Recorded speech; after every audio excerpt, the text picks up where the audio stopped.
Today, we are going to do marketing, part 2. In this, we are going to study the various marketing philosophies, the concept of marketing mix, and the elements of marketing mix. Now, let's start with the philosophies. What are the philosophies? Philosophies are the ideas on which marketing is based. So, when you are selling your product, there are various factors that you give weightage to. Some might just want to establish themselves, some might want to ask for the price for their product because they think their product is exclusive. So there are various philosophies on which marketing is based. So let us study them one by one.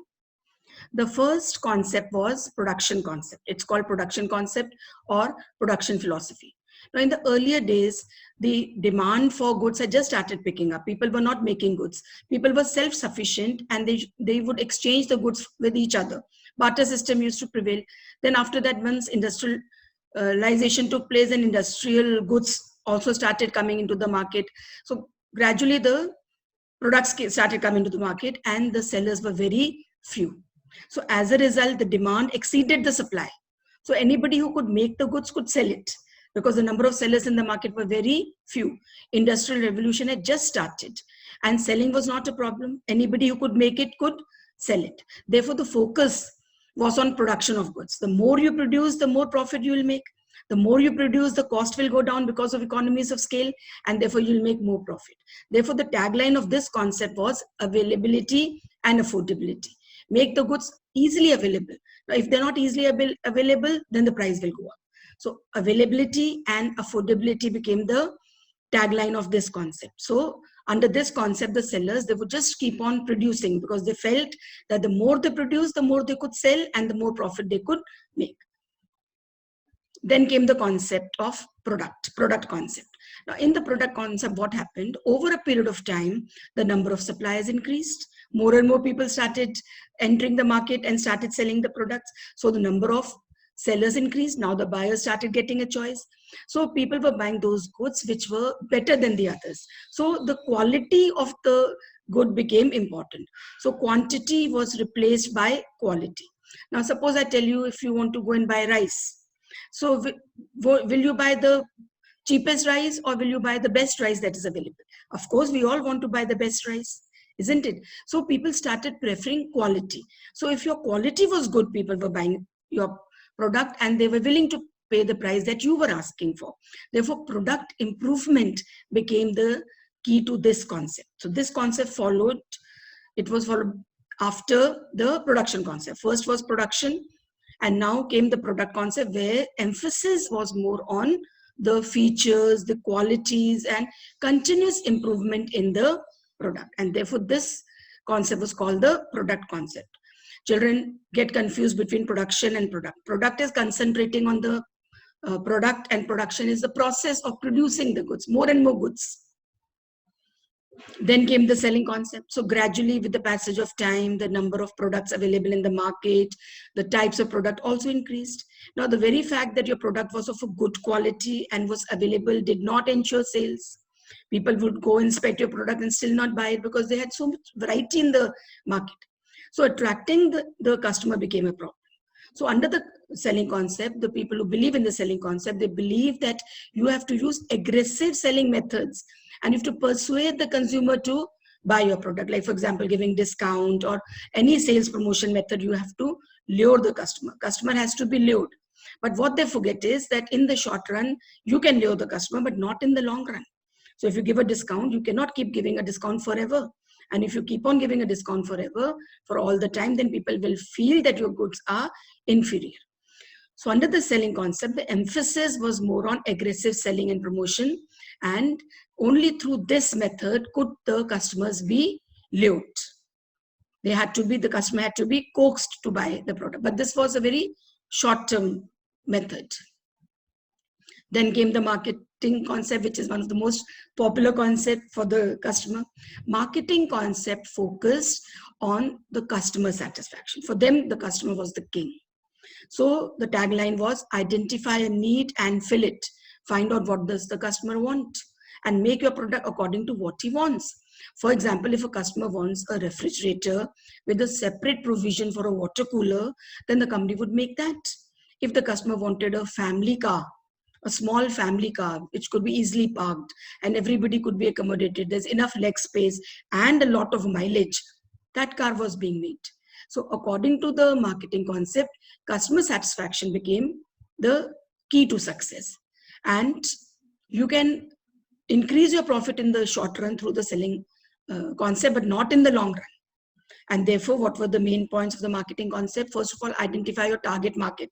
Who is going to buy your product? Suppose I ask you, who's going to buy soft drink? Coca-Cola and Pepsi-Cola, who is the market? Are the small children or the teenagers or the old people? You'll obviously say the teenagers. So according to the teenagers, the product is made. So they have parties and all where they might be having Coke, so 2-liter bottles are made. They might be having a party in the canteen in the college, so small bottles are also made. So first identify the target market who's going to buy your product, and then make a product according to that. Then understand the needs and wants. What do they actually need? For example, a small child who has got 10 rupees, somebody has given him 10 rupees. He's a 5-6-year-old child. So his parents take him to the market, and with that he wants to buy some chocolate. So he sees that gems, a small gems, a packet of gems, which has got very attractive gems. So that lures him. So 1 rupee packet of gems is made only for these type of children. So understand what do they want. Then you make your product according to that. Then develop it to satisfy the needs and do it better than the competitor. Because in every product, there's a competitor. So if the person is satisfied with the product that you are selling, they will not buy it from the competitor. And while you're doing all this, keep in mind that you have to make profit also. So this is the marketing concept, which was very popular and it's still going on with the consumers. Then came the societal marketing concept. It's not different from the marketing concept. It is an extension of the marketing concept in which it says that, okay, marketing is fine, satisfy the customer, but keep the interest of the society also in mind. Something that is detrimental for the society can never be justified. So if society is being affected through problems like pollution, environmental deforestation, etc., then how can you justify that? For example, there's a drug dealer, a drug peddler. So he's supplying lollipop to school children and making them all drug addict. Now this person happens to be the highest taxpayer, and this person is making hospitals and he's making temples. So that income that is generated is unethical. Whatever he does, how can that be ethical if the source of income is unethical? Even if he makes 100 temples, that cannot justify it.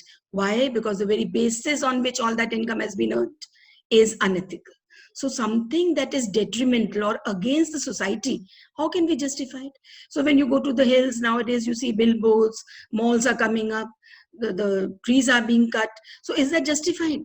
Landslide is taking place during rain. So much of places are being washed off. So many natural calamities are taking place only because man is extending his habitat.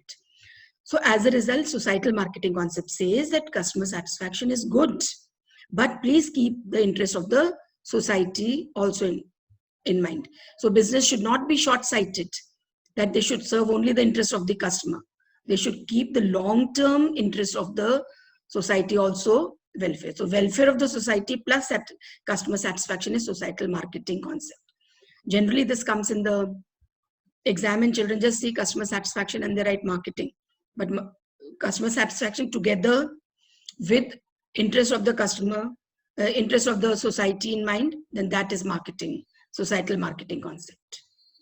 And it is an extension of the marketing concept.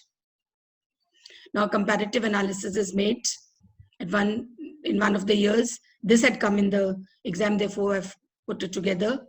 So where did they start? And the main focus of these various philosophies.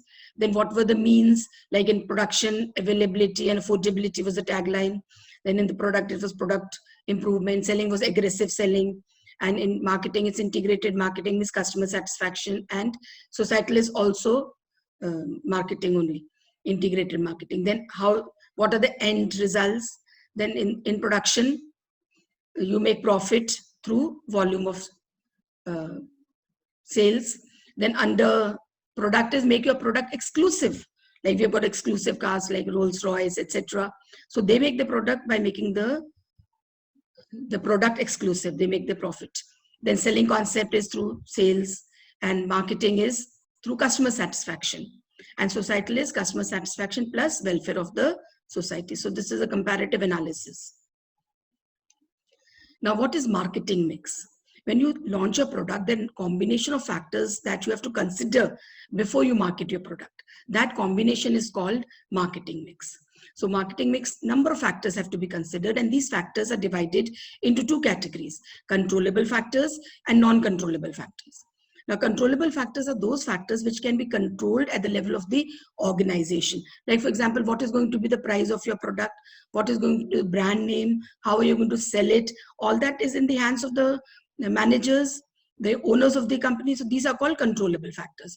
Apart from that, there are non-controllable factors also, which are not in your control. For example, political factors, the political environment of the country at that particular time, economic factors like interest rate, tax rate, etc. There's so many other factors which are not in your control, and they are called non-controllable factors. These non-controllable factors are called environmental variables. And these controllable factors, they actually become marketing tools, and they form the marketing mix. So a combination of variables chosen by a firm to prepare its offering is called marketing mix. So marketing mix is a set of tools that a firm uses to pursue its marketing objective in the target market. So controllable variables are marketing mix. Now, marketing mix has got 4 elements, and each of these 4 elements we will be doing in separate videos, one by one. One is the product. You start with the product first. Product means any goods or services. Product includes services that people buy, that you offer to the people for sale. That is called a product. Second is the price. Price is the amount paid by the consumers for the product. Then the place. Place means the activities that make firms' product available to the target market.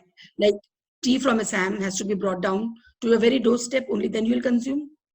And then promotion. Promotion is making people aware of your product, aware of the features of your product, etc.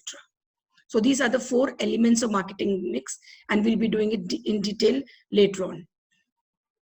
Now let's do the case study.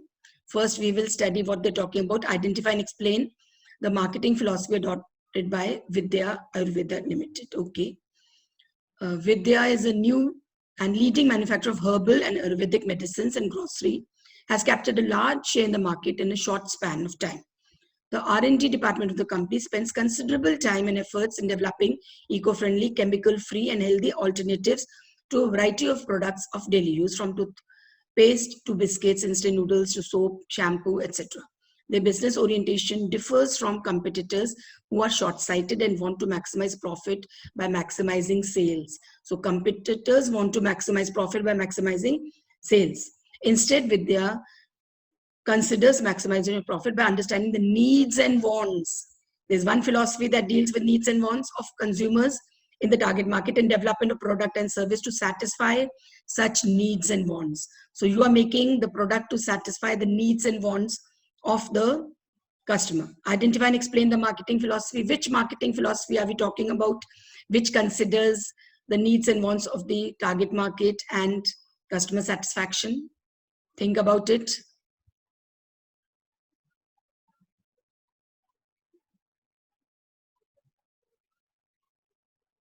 Yes, let me share the answer. Needs and wants, I've been stressing on it, and it is the marketing concept. It is the marketing concept. If they'd done something for the society separately, then it would have been societal marketing concept. They made the products very good because that is how they're making the product different from the others. But the concept we're talking about here is the marketing concept, because they're talking about the needs and wants of the customer and not just selling. That's in this video. Thank you.